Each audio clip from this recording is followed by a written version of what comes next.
Combien de jeunes hommes que nous voyons dans nos villes et dans nos familles qui ne font rien. Ils attendent que la nourriture tombe sur la table. J'ai pas de travail.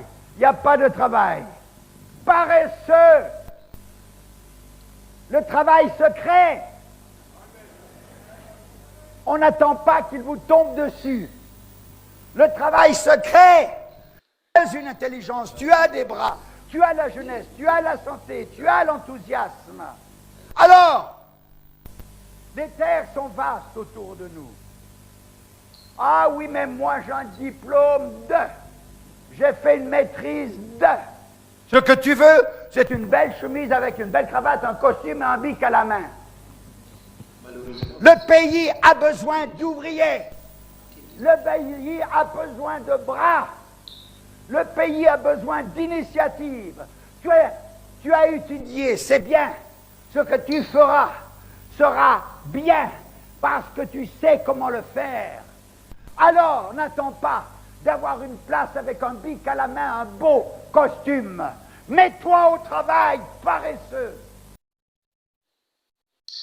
Voilà. Donc, quand vous écoutez ce monsieur parler, ce n'est pas quelqu'un d'ordinaire, hein? Ça je vous le rappelle déjà. Il s'adresse à une catégorie de personnes, c'est-à-dire ces jeunes aujourd'hui qui ne veulent absolument rien faire.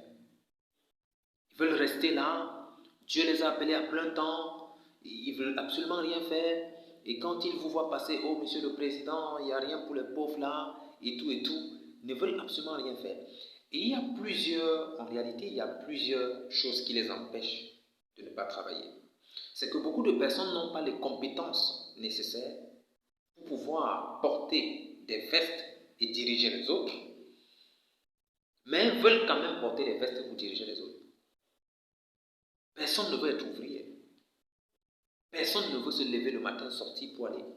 Pourquoi? Parce que dans leur esprit, il y a des sous-métiers, il y a des métiers qu'on ne peut pas faire, il y a des métiers qu'on doit faire, mais ils ne se donnent donc pas les moyens pour pouvoir arriver au niveau où ils peuvent diriger les autres et porter les vestes. Ce n'est pas important la veste que cela signifie que vous gagnez suffisamment votre vie. Même en étant ouvrier, on peut gagner sa vie.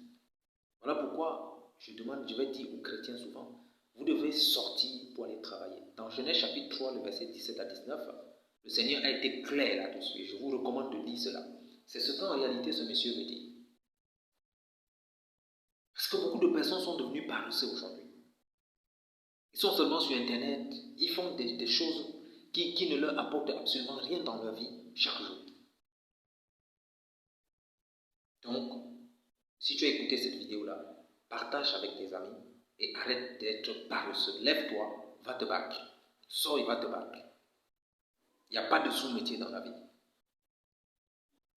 Que Dieu te bénisse abondamment.